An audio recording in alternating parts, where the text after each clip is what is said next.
literally chuck this and use it as a boomerang.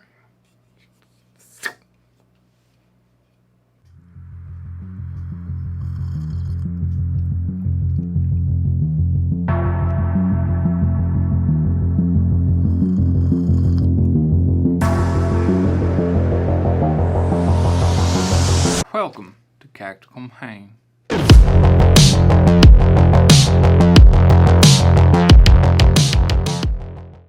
That's right, welcome to CACTICALMAIN. I appreciate you stopping by. Make sure you subscribe and hit that notification bell because we all know how good that thing works, right? Alright, enough about promoting your channel, CACTICALMAIN. Why are we here? We've read this title. We know why we're here. We don't know why. You always say, why are we here? Just tell us why we're here.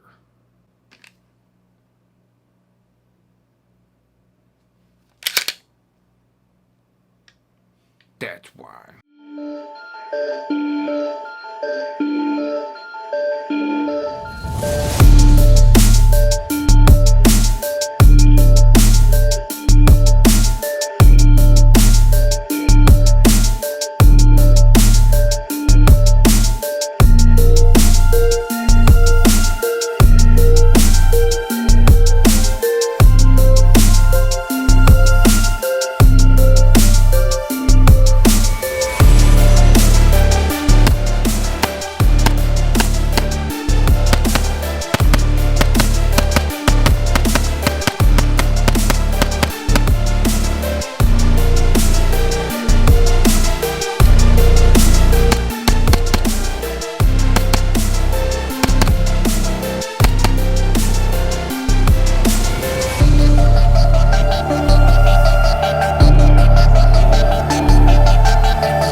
Ooh, so nice. What do you think? You think we take the glasses off and be serious on this first impressions, or do we just, we're gonna get serious. Before we go any further, we're clear. We got a big old pink high vis in there. We're gonna drop it. Guess what? I don't do that for you. No matter how special you think you are. It's for YouTube, to show YouTube that we are being safe. But the P10F suppressor ready, as some call it, got to take it out, and 150 rounds. That's it, because of stupid ass ammo shortage. Little secret. I almost cried because I had to tell myself to stop. I had more ammo, but I had to tell myself to stop. This thing is a sweet shooter. Is this the Glock killer that many have been saying for the past 2 years? My personal opinion is the M&Ps did that to the Glocks a long time ago. So the real question is this an M&P kill? That's hard to tell. I got thousands of rounds through Brown Beast. Everybody knows that. I've got thousands of rounds through my first gen M&P. I've got 150 rounds through this. But let's go ahead and talk about my initial thoughts on this. First and foremost, why did you get this instead of the standard version? I wanted a 5-inch barrel. They don't make the P10F in a 5-inch barrel. The standard barrel is like 4.5. This is a little bit longer than 5-inch because the threaded barrel is just a little bit longer. I haven't measured it. We'll do that in a full review. This is first impressions. I don't give a squat about putting a suppressor on this. I don't own a suppressor. I don't know if I'm ever going to fill out the paperwork and get one. I don't know. And it has the suppressor height sights. I'll let you know right now I'm not a fan of the suppressor height sights. To me, it's a slower target acquisition. I could guarantee you if I had a suppressor, I would enjoy the sights. But right now, I'm looking at getting some standard height sights and converting this over to just a 5+ inch barrel P10F. Sweet doggy hoggy. So I guess what we'll do is just run from front to back to top to bottom. So this has a 5+ inch. It's like 5.13, 5.25, 5.25. I don't know. Gonna measure it with the tape eventually. Threaded barrel. One thing, CZ, you need to improve on is your thread protector. Great googly moogly. You get one shot and it loosens up no matter how much. Now I'm sure you can go ahead and Loctite it. I don't feel like Loctiting it. I have searched an alternate solution. That will be in another video coming shortly. So as you can see in most of the footage, I did have to just take it off. I didn't want to risk it loosening up to the point where we started getting some strikes on the actual thread protector itself. So just removed it, fired it just fine. No damages, whatnot. Again, I don't drop my guns on the ground and kick them and stomp on them and throw rocks at them. I just shoot them. Moving to the slide. Whoo-wee. Boy, these serrations, oh, not even on camera. These serrations, oh, very nice. Very nice serrations, front and rear. Got a nice chamfered edge from the rear sight base all the way on up now, huh? Very beautiful markings, very well machined, very well put together. We've already spoke about the suppressor height sights. They are great. They have tritium in them, I do believe, because they constantly glow. You don't need to charge them with light. I could be wrong. It could be something else. I'm not a sight guru. If they work, they work. The only reason I'm not a fan of them, they're metal. I think they're aluminum. Not sure. You got a ledge so you can do all your tactical, beat it against a 2x4 and show everybody how cool you are stuff. They work.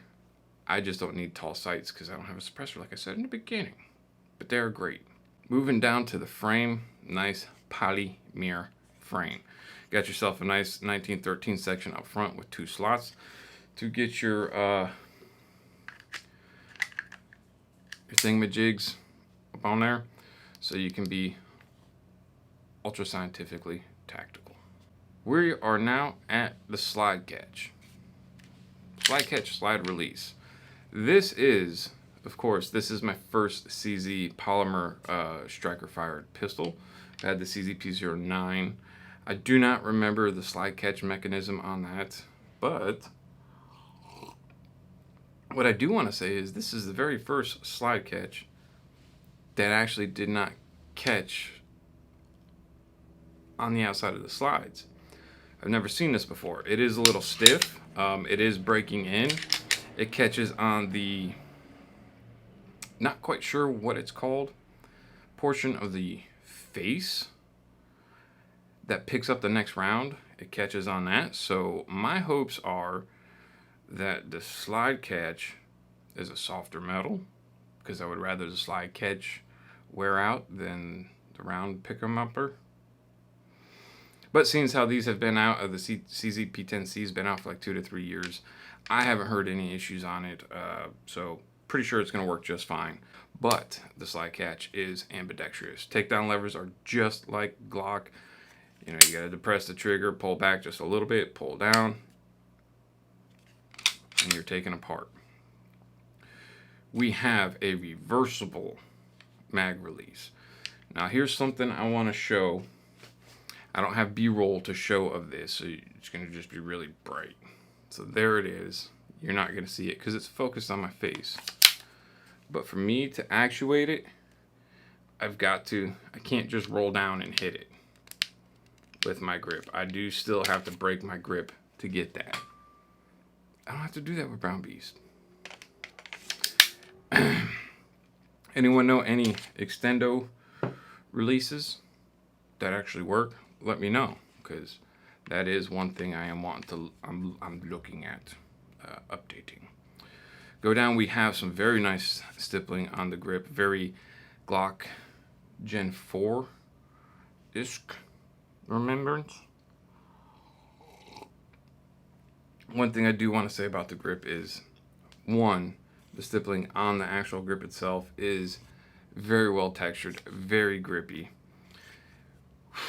Not quite sure if that's considered an undercut up there, but that with your heel cut here, oof, it gets you high up.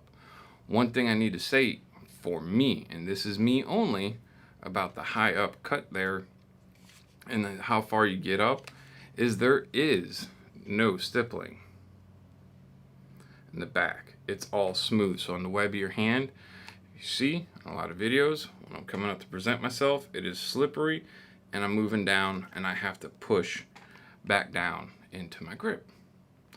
That's very easily taken care of. That's very easily remedied with some, that is very easily remedied with some skateboard tape. So I'll take care of that. It's something that I definitely did not like. And last but not least, we get to the trigger.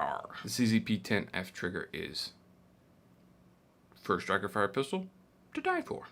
Granted, I only have 150 rounds on this trigger. But good grief. Let's go ahead and, it's gonna be hard to keep that in focus in a way that you can see. Right there you can see it. So you have a little bit of take up, a little wall, click, reset, right there. That is a terrible, terrible representation, Tactical Main. Boom. Reset. That does kill Glock, and it does kill the Smith & Wesson M&P trigger. It has the dingus just like the Glock. It's not a hinge trigger like the Smith & Wesson M&P. One thing I do notice on this, and I did notice straight from the box, brand new, is if you do not catch that dingus with some, if you're not intentionally catching that dingus, it hangs up on you and it gets stuck. I think that's something that's going to break in. We'll find out. But other than that, you catch it, it's just fine. If it didn't get stuck, you might accidentally shoot your junk off, especially if you're a castrate carry dude. I don't know. Yeah, see, I'm not getting it just right and it won't go. I roll in and it finally goes. Whereas some other brands, you don't really need to do that. But hey, maybe people, maybe the hipsters just kept shooting their junk off. So CZ said, nah, we gotta do something better than that. Forgot to mention, this model comes with 19 rounders with the +2 base pad, 2 mags, 21 rounds. So just a tad bit over 2 full magazines is a $45 box of ammo right now. Daggone it! Very quick, especially with this trigger, and the recoil impulse on this thing and how it shoots and the grip and just everything about it. Oof, this is gonna be an expensive thing to feed. Brown Beast better watch out. Oof, did he just say that? I don't know. Hey, make sure you like, share, subscribe, ring that bell. Once again, if you want to support the channel, click on one of the affiliate links in the description down below. She's hungry. You want to help feed her? Just $1 a day. No.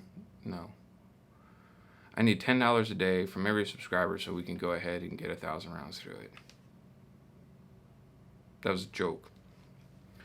But we have affiliate links in the description down below. Helps out. If you want to take it further than that, we have Patreon and memberships. Just know I'm a very busy person with my real full-time job.